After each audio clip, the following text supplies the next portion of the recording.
I think that the old premises of school are actually outmoded. So much of school is still, even though teachers are changing and moving slowly, is still talking to kids, presenting, telling, explaining to the whole class. And when kids hear that, they just fall asleep. They tune it out. The smart kids at the top, they just say 5 minutes, I go to sleep. It's monotone.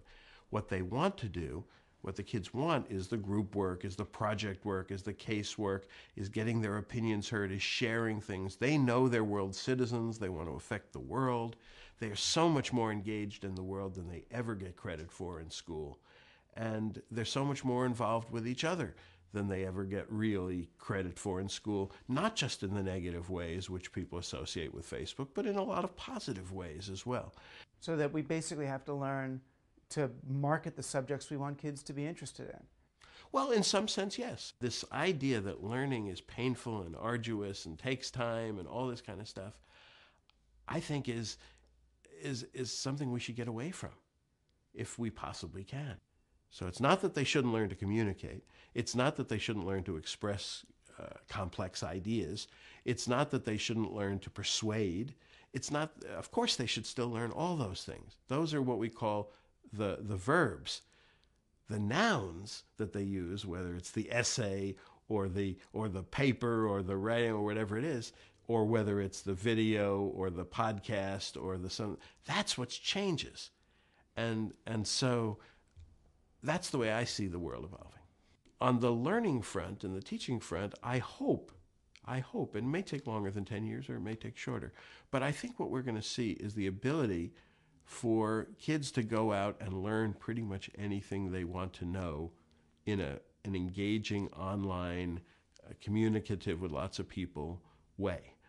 And that hopefully, and a way to insert adults as guides along that position, whether it's formally in school, whether it's out of school, and we get good ways to do that. Are you suggesting that schools will no longer be the center of education? They no longer are. They already aren't.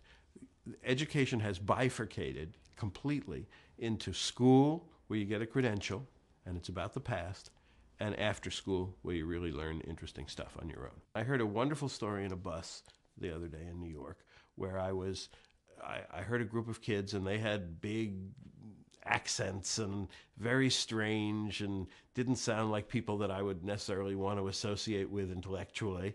And then one of them said, and you know, I'm a really big Civil War buff, and I know everything about the Civil War, and I have read everything. And you can ask me any question about the Civil War, and I'll know the answer. And I was blown away. Here's this person, and I'm sure he doesn't share this very often, and I'm sure that who just loves the Civil War, and I'm sure he goes online and he goes into books and he gets into clubs and he gets into societies and he gets into groups because that's what he is passionate about. And that's what the internet and that's what technology, books and librarians used to be the way to do that. But now it's much more easy to do it on your own. Kids used to be able to teach themselves only if they had access to the books, or they had access to the library, or they had somebody, some adult around them who was willing to take the time to help them to look into themselves, which is rare outside of the rarefied classes or best schools or something. Now, any kid who's passionate about anything goes online and finds out. People are starting to talk about this now. If we can find ways of helping kids find and follow their passions, and then learn the tools.